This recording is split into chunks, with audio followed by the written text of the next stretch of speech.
my passion is cooking and my passion is food. And so I decided to start this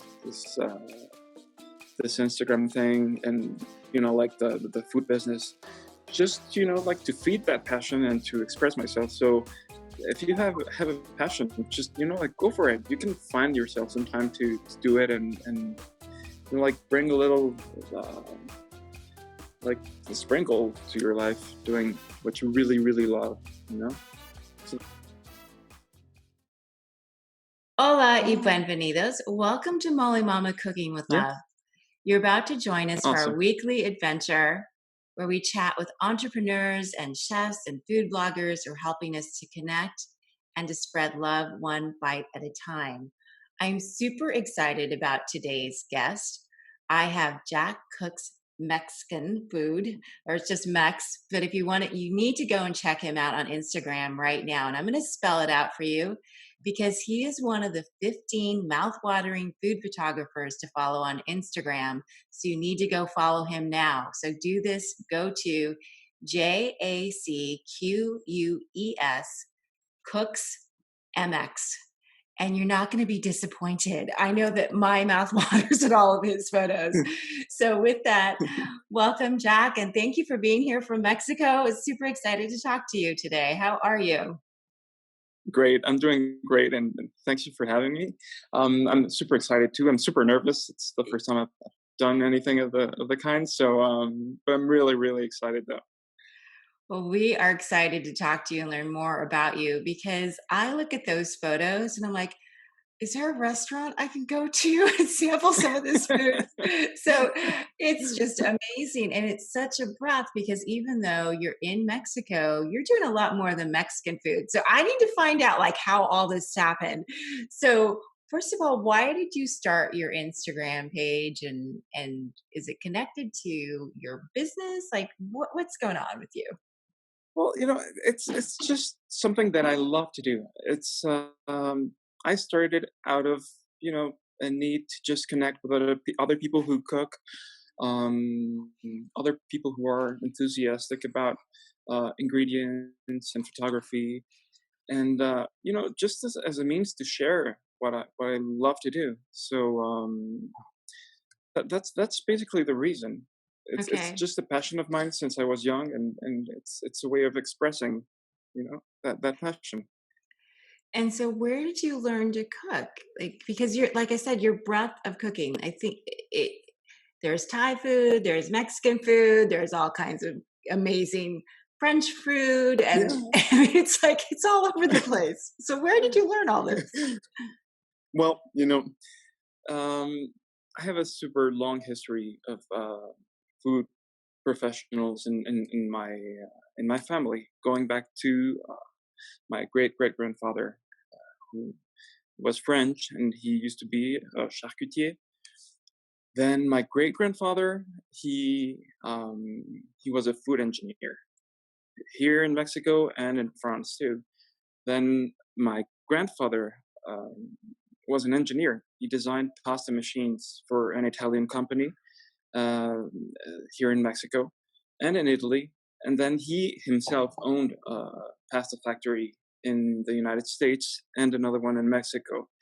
And his son is a chef, my uncle, and so on. So we all cook in the family, and it's I would say my biggest passion. So I've been eating well all my life, and I've been cooking as much as possible since I was very young.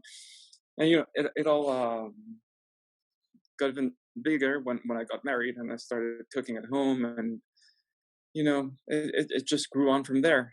I eventually did launch a small food business that is going pretty well, and that I enjoy doing. But the Instagram part is just for the passion of cooking and cooking as much as possible. I've been exposed to a lot of styles of cooking. I'm half French, half Portuguese, born in Mexico. My wife is Spanish, so starting from there, you have a lot of different cuisines to explore, and then life is short. You better try as much as possible. No. Yes, I agree. Okay, so I wanna know so much more right now. So you started cooking. Were you in the kitchen, like, when you were 5 years old, or was it Oh yeah, interesting? Oh, yeah. oh Do yeah. you yeah. And when you and did your was it your mother that was letting you cook with her? Was it your father, your grandpa? Who or just Well, at you were home just it hanging was out there? mostly my mother who cooked. It was Okay. really mostly my mother and my grandparents. I wouldn't cook at my grandparents' home, but I would see them cook all the time. We'd go there. My grandfather would be making tomato sauce. Like a classic Italian tomato sauce that would like blow your mind away. And my grandmother would do the actual like more elaborate cooking. We'd have like feasts for Christmas and New Year's. She cooked a lot too. And then when I was younger, I can remember like the first memories of wanting to do something with my life was always I want to be a baker and I want to be a painter. And it turns out I became a graphic designer and I do this cooking thing. So I wasn't so mistaken when I was like 4 or 5. So, do you have a favorite food that your grandparents it sounds like maybe this red sauce that they would Yeah, make? yeah. I mean, they would. My grandfather was French, but he was Italian at heart, and whenever they cooked pasta, it was like you know, it was amazing. It was just amazing. Um, he, I still haven't been able to replicate the tomato sauce that he used to make. It's getting there, but it's taken me 40 some years to to perfect it to that level. And yeah, that was amazing. But the the things they would cook for Christmas and New Year's was just mind blowing. They'd cook uh, they'd cook fish, they'd cook pate, they'd cook so many things that were just not only delicious but so beautiful.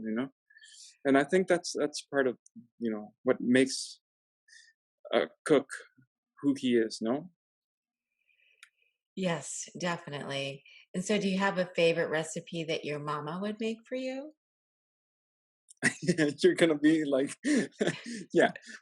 She would make veal kidneys in red wine, and I, Oh I my will eat goodness! those. I'm not Wow. kidding you. I would eat those like half asleep when I was like 4 years old, and I still do. No, I still love them. That was probably my favorite recipe throughout all my life. So, I am also half Portuguese.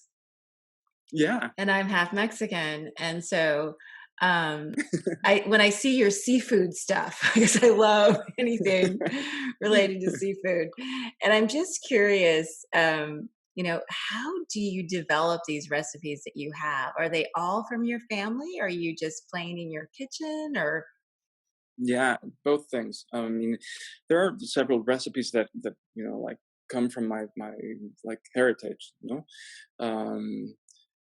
but they're all mostly tweaked a bit. I always like they're not like written recipes, so they're stuff that I used to eat as a kid that my family would cook without a recipe either. So it's something that we just like keep developing throughout our lives, and they're pretty much uh, like they're very similar. They're not exactly the same. So I play a lot in the kitchen. I read a lot of books. That's basically the way I've learned how to cook. Just like cooking and reading and exploring and making mistakes too. Yeah. So does your family get to taste test everything? Are they your audience Oh yeah, for what yeah, everything. everything. Everything, and that's the biggest satisfaction. Mhm. For me, cooking is just a way of like sharing your love for other people. And whenever you cook for your family, whenever you cook for your friends, it's just a way of showing them your love for them. And uh, seeing their faces when they like something is just, it's the best gift they can give you back from, you know your efforts in cooking and your work. That's the greatest satisfaction of cooking. I would agree with you, most definitely. You know. Now, I do mean, they have a favorite recipe that you make where they're like, "You have to make that for us again. Please make it again." they do. Well, like I cook every day, and I try to cook something different every day, so it changes a lot.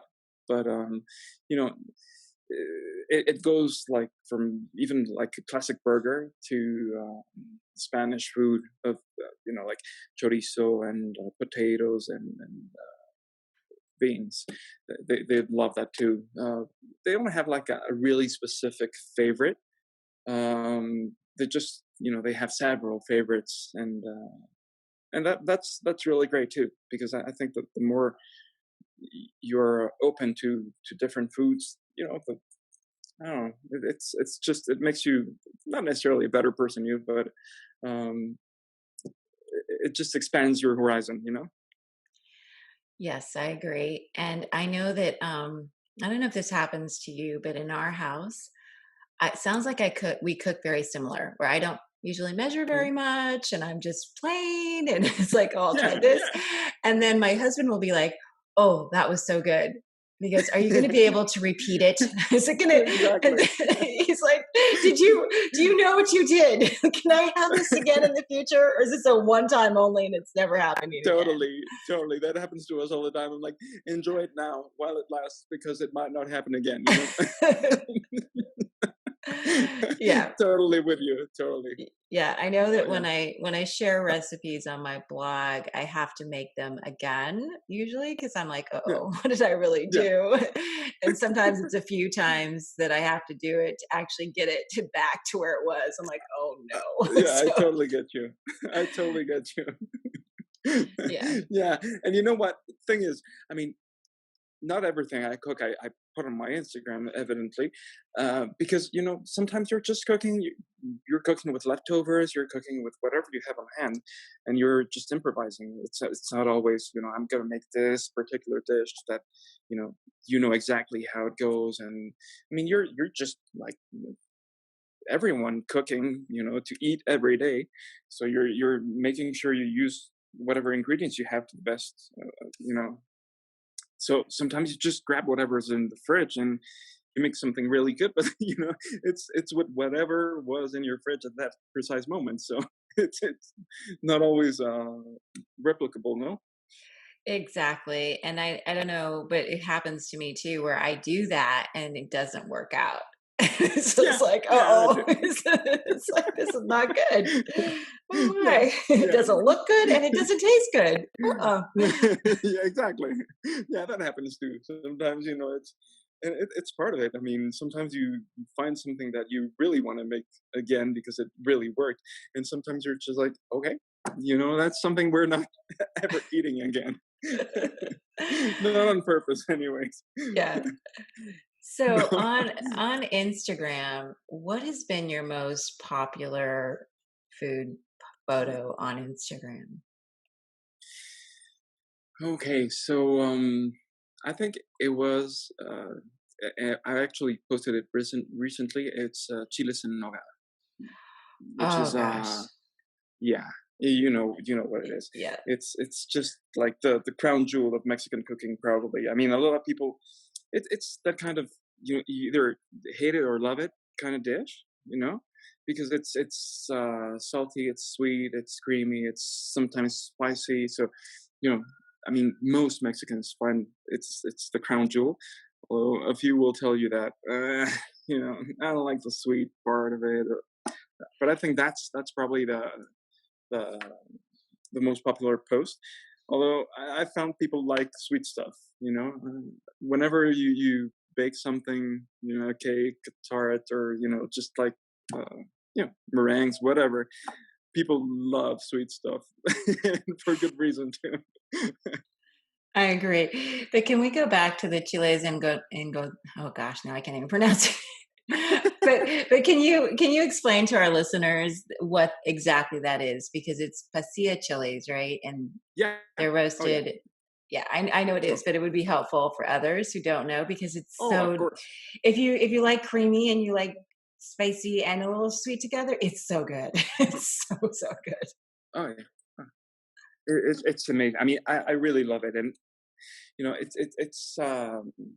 it's a super traditional dish, and been it's been here for a long, long while. It's basically a poblano chili that you roast, remove the skin, and then you stuff it with a mixture of meat and fruits. It was actually, considered a dessert at some point. You could eat it either eat it as a dessert or as a main course. And after you've stuffed the chili with a mixture of meats and fruits, you'll bathe it in a sauce of fresh walnuts. So originally, it was just like walnuts and a little bit of milk to make it make it creamy. But over time, they've been adding like Philadelphia cheese and like cream and stuff. The original ones shouldn't use any other dairy except for milk. So that's basically it. Some people will fry the chili before adding the walnut cream to it, and some people won't. I'm the kind of person who likes it, without the frying part before the before the sauce. And you know, either way, it's a delicious meal. It is so delicious, and yours sound amazing. And I've seen that photo. Didn't you have pomegranates on it too? Yeah, you add Yeah, pomegranates. yeah, it Yeah, was yeah, to beautiful. The decorate. picture, Oh yeah, the picture is gorgeous. pomegranates and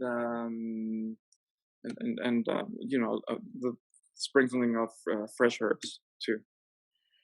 Yeah, and so it's very similar to for those of us in the states, a chili relleno, but a chili relleno on steroids. It's just so much, Yeah, exactly. right? It's It's so totally a chile relleno. yes, I actually just made a video about chile rellenos. It's exactly the same. It's yeah, just the mother of chile rellenos. yes, it's amazing. Yes, I would absolutely agree, and I wanted us to go back because I Totally. wanted people to understand how. If you haven't checked it out, you need to. It's so amazing, and I know that I've And if seen. you haven't tried it, you need to try it. Oh, you need to try it. Definitely. Yeah, totally. Definitely. So good. Um, now, I wanted to ask you about because you talked a little bit about your sweets, but you're underplaying them because like I said, I'm like, okay, can I go to a bakery? Like, where can I find this stuff? So, of your desserts, Yeah. what's been like is either one of your personal favorites or your family's favorites or just on Instagram that people are like, yeah, that's just You know what? Uh, I started cooking a lot more, as I said, when I got married, and then when we had kids, I'd always loved baking. Baking cakes, and when we had our first child, our daughter, I was like, no, I'm doing this. Like super amazing cake for her, and I started like before all these, like it got really into fashion. All these cake boss and programs. I got a lot of books and I started baking cakes for my children. And that's what to this day, people who know me, my friends and family, they think that what I do is cakes. And I stopped doing all these cakes precisely because they got so into fashion. It was like, oh yeah, you do the fondant cakes, it's cool, like everybody else. So it turned me off so bad that I was like, okay, I'm not doing fondant anymore. Although I really really loved it because the whole like sculpting with sugar and with chocolate and just making a cake so beautiful you don't want to eat it was like it just was really really appealing to me. And then not so much. I started just making like your regular pretty cakes and stuff, but focusing more on taste and texture and stuff. But that's where it all got started. baking like really amazing cakes and sculpting with sugar and sugar paste and fondant and stuff. So yeah, I'd say that that would be like what I like most about baking sweets, or what I did like most. Mm. Mhm. Well, I definitely have liked checking them out. So, um, all right. So, can you tell me a little bit more about your food business that you have? Oh yeah, yeah, sure. Um, being half French and belonging to the French community in Mexico, I noticed there's a lot of products that we don't have in Mexico to like fill those cravings, you know, of food that we are are so used to in France. So I started developing like, and also it's been part of our family's cooking for a long time. Making pâté, for instance, making pâté de campagne. It was like Wow. a big thing for us.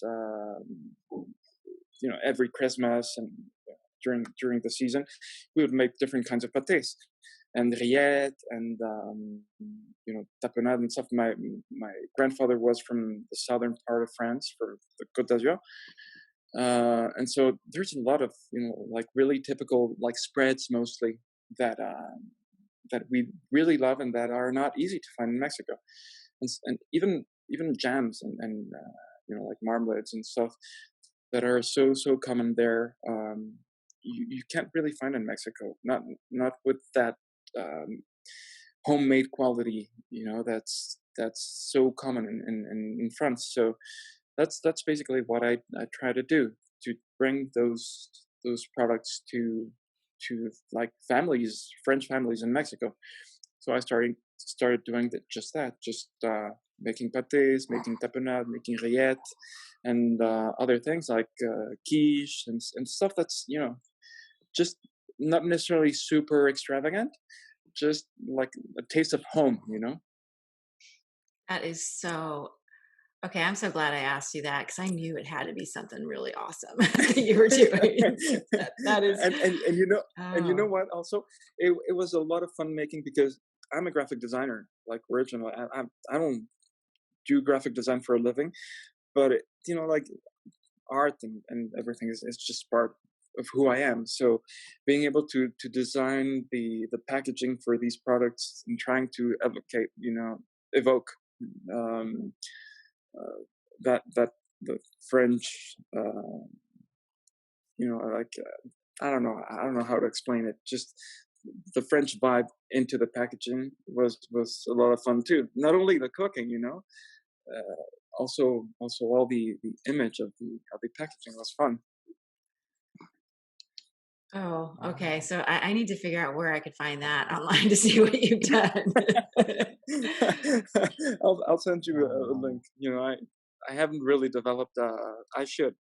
Um, I've been meaning to work on an Instagram uh, profile for the food company, but it hasn't Yeah. come yet. It hasn't come yet. It's in the making. In the Yeah. making. Well, I absolutely love pate. Oh my goodness. And Oh yeah. I used to go to Paris a lot for work for my day job Uh many huh. years ago. And Yeah. I remember that I would not, many trips I made, I would never try a chocolate croissant. I was afraid. And finally, I can't remember how many trips I'd already made. And I finally had my first one. And I was like, yeah, I should not have done that.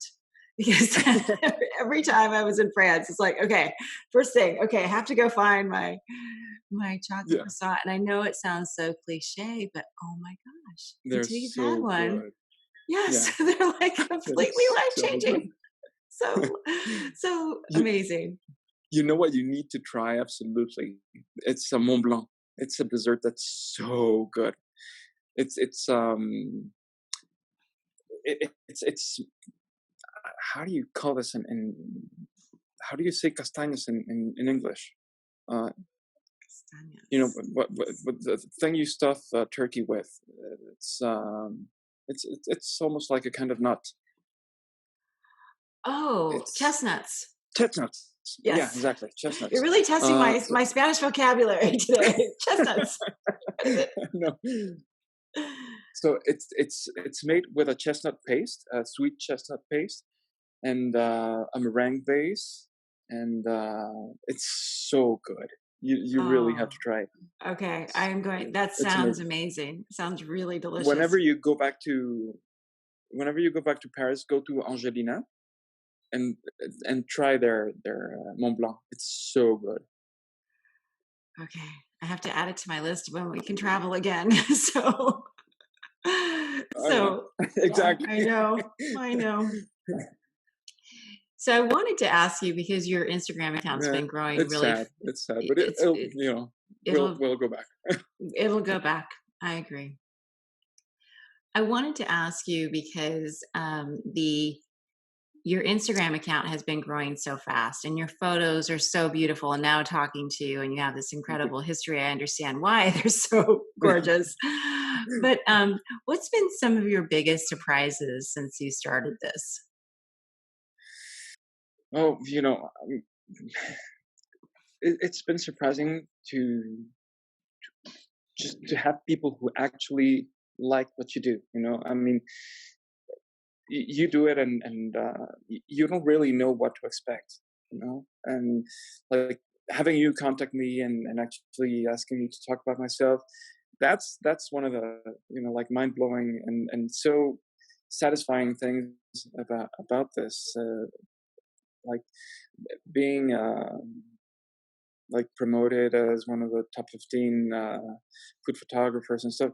That's been like so way beyond what I expected from like doing this Instagram account, and just the camaraderie that you Hmm. find with people, that's also a big surprise. um like you find yourself enjoying a conversation with people you haven't met before, but who like you really understand and really connect to. It's been full of like really nice surprises actually. I would agree, and I think the food community on Instagram, it's like a really good community. I would agree with you. It Like is people are super really, positive. yeah, very positive, very very positive. And if I can just say, it's completely opposite from YouTube, from what I've experienced on YouTube, because I have a YouTube account, and there's a lot of people that are nice, That's but a there's good some piece people of that are, advice right there. yeah, there's some people that are not so nice, but it's okay. I'm there for the nice people. So, Yeah, yeah, yeah. I mean, um, and why shouldn't they be? I mean, it's you know, food itself is such a source of joy. I I mean, agree. it, I find it amazing that people find whatever excuse not to be nice. It's like, I do too. hey, Yeah. let's just enjoy. Well, and I went through this big dilemma because I work in digital marketing. And when I started my YouTube account, and actually for the last few years until recently, I Hmm. left all the negative comments because I wanted to be Yeah, transparent. And yeah, most recently, I finally said, you know what? I'm done. I'm just done. And if I don't like your comment, I'm just going to delete it because it's yeah, my account. I put my heart into what I'm doing. I'm really yeah, hoping that somebody will enjoy this recipe, and if they don't, that's okay. But I don't want to hear from you if all your other comments. I'm just not interested. If you want to ask me about the recipe and it didn't work, or absolutely. yeah, But if you want to tell yeah. me that you know, you don't like the color of my skin, or you don't, I don't, I Oh know. no, No, oh no, I'm there's no done. way. I'm done. No, So it's a lot of effort, it and you is. really put your heart into what you make. You So do. and it Yeah, stains. It totally stains a good vibe. So it does. it attracts more of a bad vibe. So I'm with you. I mean, I understand the being transparent part. But you should set your limits too. I mean, Yep. Like I there are said, if some it's things a, that yeah, if it's about the food, fine, but it's about me personally, yeah, no. It's like no, it's gone. no, totally. I've been deleting them. I'm like, so anyway. I No, no, no. but I brought that up because I haven't ever had that on Instagram. I've never had that on No. Instagram. No, no, no, no, not at all. I mean, me neither. It's been like, as I was saying before, it's been, full of really good surprises all Mhm. the time, and I hope it stays that way because it's really enjoy. It's like like a little escape, and I it's agree. your happy place, you know. It's yeah, and I've probably gained a few pounds since I've been on Instagram. Honestly, it's like just looking at food. It's just a constant. Yeah, Oh my goodness. So it's have you had any challenges since you've grown so quickly and you're doing all this cooking? uh, the real challenge is within myself, because sometimes a photo will work like really well and people will really like it, and I'd be like, God, so what am I gonna post next? How am I gonna, like do it better the next time, or do it just as well, or there's that little nervousness that every time you post a picture, you're like, are people, like gonna like it as much, or are they not? Or whenever a picture just doesn't work, you're like, what did I do wrong? Sometimes you like it, sometimes you're like, yeah, yeah, it wasn't such a great post and stuff. But that's probably one of the challenges. I mean, uh, just trying to like do your best every time, and sometimes you're scared of not doing your best.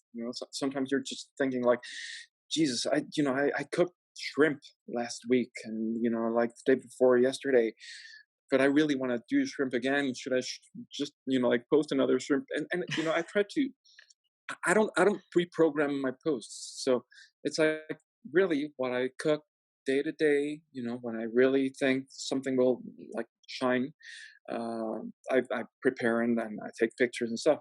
Sometimes I'll cook something that I'm not prepared to photograph, and I'm like, damn, this was good, and then I don't want to cook it again because we're gonna eat it. So you know, I mean, the food that I post is just the food that we eat at home. So it's not, it's no big deal. But those would be like my challenges. No, I think for me, one of the things that happens is that my husband's just like, Can we eat it yet? Are you done? Are you Oh yeah, done? Are you done?" Like, really? yeah. Okay. And are you going to eat with me? Same here. Like, are you just like, is that happening? Same here. No, same here. It's like, are we gonna eat cold again? Really? you like just 100 more pictures, and we'll get there. Yeah. Well, and my husband too, he'll be like, I know that you say you cook for me, but you're not. He goes, you cook for that picture that you want. He goes, look, who are we kidding here? It's like, Yeah. so No, no, totally. I mean, and I've gotten a lot faster taking my pictures too. Sometimes I won't take like the best angle, or because I'll go to, it's good enough. Let's just eat, because it's all about the eating after all. So, well, that's surprising because your photos are amazing. Because I'm like, really? Because I know I've talked to some of my other friends and they're like, yeah, we take like 500 pictures of what we do. And I'm oh like, no, there's no way. oh, There's no way.